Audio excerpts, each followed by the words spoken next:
friend, Roger Christofferson here again with another first listen review, and this is a week that a lot of us have been waiting for. Not only is it like the first week where we're getting some actually decent releases, but for me anyway, this is kind of the one I've been looking forward to start the year off quite a bit. But before I get to babbling, I want to ask you to like, share, and subscribe to keep this music alive, because that's what we do here. We talk about music, do a lot of babbling about bands we like. I do most of the babbling, and then sometimes people comment, and it's kind of cool. And if you're into that, that's what we do. So if you're looking for like clips and stuff, you ain't gonna find that here, but I appreciate you checking it out anyway. But this week, we're finally talking about Megadeth, and it's kind of a bittersweet type thing. It's their last album, apparently, according to Dave, and he says he hates it when people, make these, I don't know, promises or whatever you want to call it, where they say they're gonna, stop, and then they keep going. So we'll see how it goes. But from what I understand, there's a little bit more to it than what we originally thought. I guess he's got some issues with his hands, and he's afraid he's not gonna be able to play. And he wanted to make sure he wrapped things up pretty good, just in case there's a chance he's never going to play again. And I don't know if he's going to go for the surgery or whatever it is he's getting done, but that's kind of what the real reason seems to be behind all of this, which really kind of sucks, because I think he's had a lot more music left in him. I wouldn't consider him an old person at all, or band or anything. They've been around a while, but I don't think that makes them to the point where they should be retiring. But that's just my personal opinion on this. Megadeth is just one of these bands for me. I got into not the first album, but Peace Sells is the one that I heard a lot, and I remember having a paper route, a rural route with me and my buddy, and we used to drive around delivering papers to all these people, and this is one of those albums, or Peace Sells is one of the albums that we just had constantly in and going, and it's a pretty short album, but so it got a lot of play. So it's just one of these bands I've been into since early on, and I've been in a few bands that have played a couple Megadeth songs, so always a fun thing to do is play their stuff. But gone through a lot of people. On this one, kept a couple of the old and got new, and it's just always a constant changing, a bunch of people in this band, which is good and bad. I know people have different feelings on that one, but keeps the music fresh, I guess, but it kind of sometimes doesn't have a strong identity here and there, and I've noticed that, some of the albums, although, most everything is written, and, you got Dave singing and playing lead guitar a lot. I personally wish he played more lead guitar. I don't even know why he has another lead guitarist in the band, but I think he's a great lead guitarist. But that's another personal opinion. But he's definitely had some amazing guitarists in this band. So, and this one's no different. And I'm getting to that. We got Dave, we already mentioned. We've got Timu, Manti Sari. Don't know if I said that right. Not to be confused with a place where you can order a bunch of cheap crap. You got James Lomenzo on bass guitar, who some people may remember from White Lion. I think he played with Zakk Wylde and one of his early bands there. Was it Pride and Glory? Was that the name of that one? The olds, I'm slipping here. I can't remember everything right off the top of my head. And we got Dirk Verburen again on drums, who just a phenomenal drummer, I think. And James and Dirk sound amazing on this record, and they're like extremely tight. It's one thing I noticed about this. It's the rhythm section and the drum sound is super tight and snappy. It's funny hearing James play this crisp and clear of a bass sound, because the stuff I remember him before, if you could even hear it, like White Lion days, it was very buried, and a little bit more rounder, fuller sounding, and if I remember correctly, in the Zakk Wylde stuff. But here it's got a very crisp, bright, cuts through the mix type bass tone, which I think blended really well with the drums, because they're kind of mixed that same exact way, really bright and tight sounding. Unfortunately, a little bit for me on this, the sound of the guitars are also that, which this album is heavy. Don't get me wrong, it's a heavy album, but it doesn't sound as heavy as I would have thought it was going to, if that makes any sense. It just has a very bright feel to it. It doesn't have that chunky, just powerful punch to it like some other previous Megadeth albums have had. Some people like that, some people don't. I just happened to notice it. It didn't have that really dark kick to it, I guess. I don't know. That's kind of the first thing I listened to. I listened to this thing through quite a few times. It is growing on me. I think this one's more of a grower.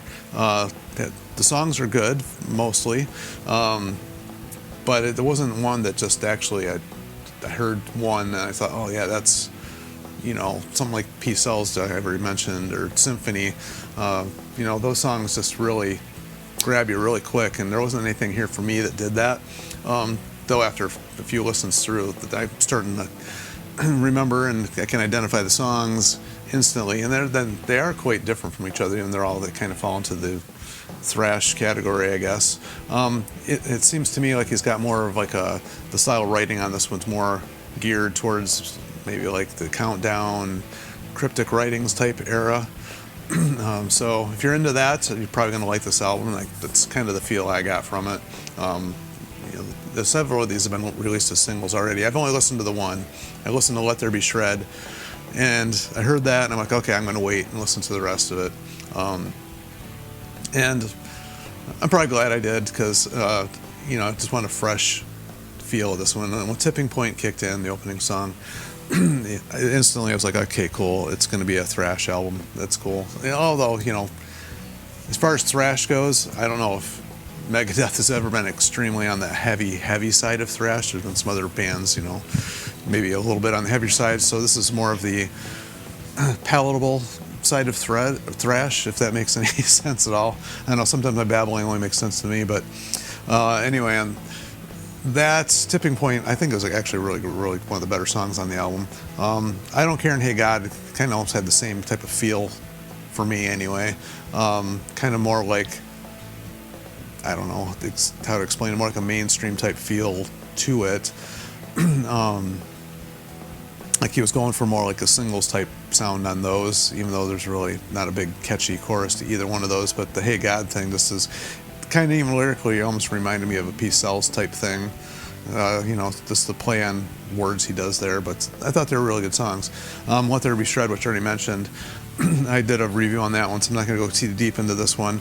Although listening to it again here, actually on an album, it sounds a little different than listening to it on a streaming service. And I hate streaming services just because they manipulate the sound so bad. It was actually YouTube that I listened to this one on, and it definitely has a completely different sound. It actually sounded heavier on YouTube, if that makes any sense at all. But I'm not going to go into that one too deep. The one that's really kind of like brought me back to like the cryptic writings type sound was Puppet Parade. It has that spoken word type, almost half song, half spoken type verses going on. Kind of reminded me of the Sweating Bullets type thing. And I thought that was actually one of the other better songs. When I first heard Sweating Bullets, I quite honestly didn't like that song very much. But like over time, it really grew on me. So when I heard this one, Puppet Parade, it kind of brought me back to that Sweating Bullets song, but after I've already grown to like it. So I actually really liked Puppet Parade, like from the start. I actually thought it was a pretty good song. But then it goes into Another Bad Day, which it's funny. When I first heard this, I was like, why does it sound like I've heard this before? And I know somebody's going to correct me if I'm wrong here, but it reminded me, I think it was Atul Aman. Is that the one I'm thinking of? Where it has that roll guitar part where it just does plays a chord and then it slides up to a note, and plays a chord, slides up to the note, like really quick. I'm sure when you listen to this, you'll know what I'm saying. I may have the wrong song. I hate it when that happens. So I called a case of the old, stole that from Pete Pardo, but he's right. You get it every now and then. You know it, but you can't quite place what it is. And that's one of those things that sounds like I heard it before. Decent song.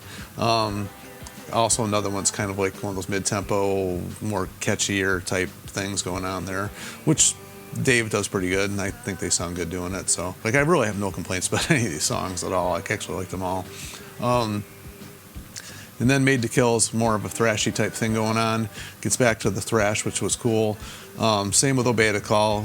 Although, probably the best thing in Obey the Call was the solos. They when they trade back and forth during the solos, it's like you can instantly tell in all of these songs who's playing what. like I said Dave's got just I think a very signature style of playing. I'm not really familiar with Timu at all. One little nitpicky thing I'll say, and it's not even about his playing, it's about the sound of his guitar. Almost seemed like a little out of place, like it wasn't thrash enough, it wasn't heavy enough, it didn't cut through. It almost seemed like too clean and bright for my taste with Megadeth. It just really sounded strange compared to any other guitar players they ever had. I always thought they blended well and had that really heavier sound. This had more of a almost like had a little bit of a clean mix into the solos and the lead playing, and it like this didn't have that chunk and crunch like in the, it's like really hard to pinpoint what it actually is, but it just didn't have that bite like I'm used to hearing, and that just lacked a little bit of heaviness for me. But the playing is crazy, just insane. So it's hard to complain about that, but just a little nitpicky thing there. Was it I Am War we were on? Also, yeah, it is probably the weakest for me song on the album. It took a little bit while to kick in. It seemed like the intro went a little bit long. It's not a long intro, but it seemed long. If that, if you feel that when you hear this, you might agree. It just repeated the same thing more times than necessary before it kicked in. And then once it kicks in, it's like right to the vocals, and it's, well, you're expecting a bigger build, and it just didn't do it, and it's right into the singing, but decent song nonetheless. But like I said, it's probably the weakest one on the album. And then it goes into the last note, which is pretty much Dave singing about his life and his career and saying goodbye at the end and his way of saying things. And I quite honestly thought it was a real good song, and it would have been a great way to end the album. I really enjoyed it up to that point, and then they threw in the bonus track on this one is Ride the Lightning, which I did enjoy listening to. I actually thought his version of it's pretty cool, and I get why he did it. This is kind of like, if it's the last thing they're going to do, I guess he wants to end it with one of the first things he did that he actually didn't get to record or play with those guys. So I guess I kind of understand why it's on here, and his version of it was interesting, and the solo is obviously different, but he stuck pretty close to the same the way Metallica did it, which I guess makes sense since he's the one that wrote it. But I don't know, maybe they could have put it somewhere earlier in the album, because I really think the last note would have been a great way to end the album. That would have been a perfect way to just end things. But that's just my personal thoughts and taste on it. I've already let this one go pretty long, but I really want to talk about this one. It's like the first big deal, I think, of the year. I kind of hope things don't end here. I wouldn't mind hearing other stuff from Dave. It's kind of sad to hear that this may be the last thing that we ever do here. So I don't know. I don't know. I wouldn't be upset if he didn't stick to his word, quite honestly, and he was able to get through the surgery and record some other stuff. I wouldn't complain at all. I'd let it slide. But actually, as always, tell me what you guys think. What you think of the album if you had a chance to hear it. The whole retirement thing. Any opinions? That's all it is, just opinions, and none are right, none are wrong. It's just opinions. And until maybe the next time we hear something from these guys, I'm sure they got to do a live album or something. They're gonna have to. He's gonna have to end with a live album. I don't know. But until then, we'll see you.